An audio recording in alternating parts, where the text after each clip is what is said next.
June 13, 1871, and Peru-Bolivia has taken over most of the Amazon rainforest. Hello everyone, I call myself Zondagskind, and I like to play Victoria 3. And I've started to upload episodes now onto YouTube, and YouTube has alerted me that a plurality of viewers is actually from Bolivia, so that's great. So just for you guys, bienvenidos a todos. Ayin Hamukui, me llamo Niño del Domingo, e me gusta jugar Victoria 3. Rate my Spanish. And this is going to be a special episode.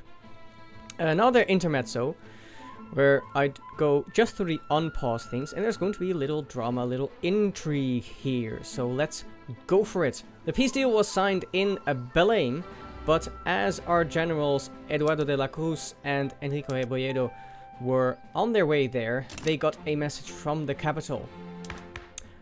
President Agustin de Santa Cruz has decided to kick out the armed forces out of government, pull in the industrialists,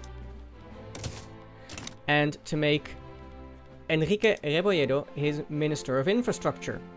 The expulsion of the armed forces out of government does also mean that National Guard will not get enacted, in a clear play to try and divide the two generals against each other. But these two guys are too smart for that. They see through this and they have a plan of their own.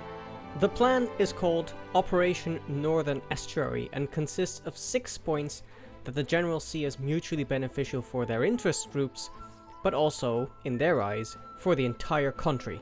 Point 1. The generals know that an army marches on its stomach, and so does the entire country. So point 1 is to raise the standard of living across the country. Prices of two goods especially need to come down. The first is clothes, and the second is services.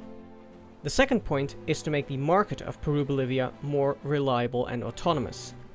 The army especially is very vulnerable to an embargo from the United States, as they are an important arms supplier to the market. Whereas the people might starve if the Great Qing decide to withhold their grain exports to the country. The third point is to bolster the military. Not only are they a powerful group still, but also Peru-Bolivia still holds claims on Patagonia against Chile and Argentina. Also, the government has ambitions to take over Paraguayan Mato Grosso, Alto Paraguay, and Ecuadorian Pastaza. The fourth point is to build universities. Peru-Bolivia has inherited the one standing in Belém, but more are needed. So far, innovation has depended on technology spread and some finagling with interest groups, but now the science motor of Peru-Bolivia needs to grow strong. The fifth point is to dislodge the Catholic Church as a political group. Agustin de Santa Cruz is already in his fourth term. A fifth term seems very likely as well, but after 20 years of President Agustin, it must be time for something else. Last but certainly not least, the Amazon War distracted Peru-Bolivia from any further colonial expansion. Now this needs to be addressed, and a new colony has to be formed on the South Island. So this is a state-by-state rundown of everything that is going to be built according to Operation Northern Estuary. It's going to take about 4 years to complete the plan, and every state is seeing some construction. By the way, from a gameplay perspective, that is not something that I would actually recommend to queue up this many production items, but it's fun to do from a role-playing perspective. Now, this also gives me some time to address that as this episode is coming out, I will be on twitch.tv/Zondagskind playing some of the new DLC in Civilization 6, and I would like to know from you in the comments what nation I should do after Bolivia in Victoria 3 for YouTube. So you can pick either between forming Ethiopia as Shewa or trying to form Germany as Hannover. So let me know down in the comments or in the Discord. And yes, this is almost the end of the rundown, so let's get back to the rest of the video. Construction-wise, the plan is ready to be set into motion. This is the initial order in which things will be built, although gameplay-wise, I probably will change that order in the coming years. There are 3 more actions the state must take before we unpause. First of all, of course, with the glorious victory, we want to incorporate the states of Pará, Mato Grosso, and Celebes.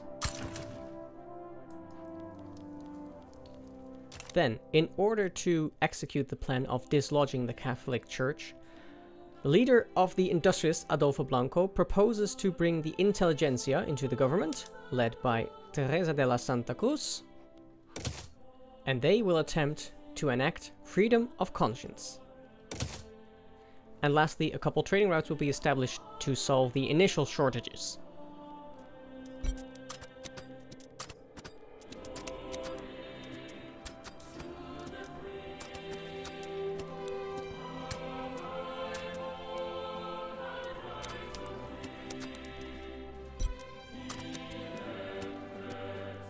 So, the trading routes are done.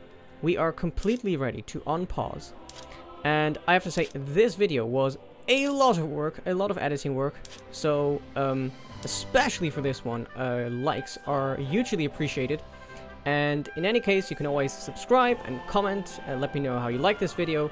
And I'll see you in the next one. Bye bye.